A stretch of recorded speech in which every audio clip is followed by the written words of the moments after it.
মনে রাখবেন সব ফেরাউনদের একদিন পতন হয়। কোনো না কোনো দিন এই ফেরাউনকেও পানিতে ডুবে মরতে হবে। কোনো না কোনো একদিন এই নমরুদকে এক মশায় কামড় দেবে। কোনো না কোনো একদিন এই কারুনকেও মাটি খেয়ে ফেলবে।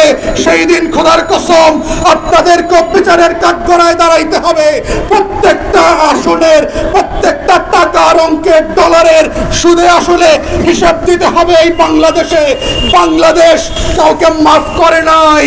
ইতিহাস থেকে দেখেন বাকশালীদেরকে এই দেশ মাফ করে নাই, এরশাদকে মাফ করে নাই, কোন স্বৈরাচারকে বাকশালীদেরকে ভবিষ্যতেও মাফ করা হবে না, হবে না এবং হবে না। আওয়ামী লীগ সরকার আওয়ামী রাজাকারে পরিণত হয়েছে। এই দামি সরকার পাকিস্তানি হানাদারদেরকে ছড়িয়ে গিয়ে আওয়ামী হানাদারে পরিণত হয়েছে, আওয়ামী অলবদরে পরিণত হয়েছে। এর মধ্য দিয়ে বাংলাদেশ সরকার বাংলাদেশের স্বাধীনতা, সার্বভৌমত্ব এবং জাতীয় স্বার্থকে প্রতিদিন রাতে পদদলিত করে বাংলাদেশকে একটা গরিব রাষ্ট্রে পরিণত করা হয়েছে। এবং আওয়ামী লীগের নেতাদেরকে, এই আমলাদেরকে, সামরিক এবং বেসামরিক সবাইকে জন্য বিচারের আওতায় আনা হবে।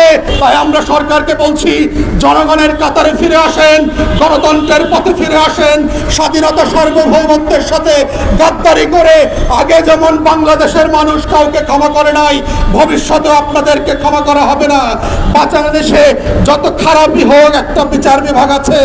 বিচার যেভাবে আপনারা করা আমাদের শিখিয়েছেন, আপনাদেরও তেমন বিচার পাওনা আছে। অপেক্ষা করেন, ঋণে করে সুদে আসলে আপনাদের সেই বিচার আপনাদেরকে ফেরত দেওয়া হবে। সবাইকে অসংখ্য ধন্যবাদ। আসসালামু আলাইকুম।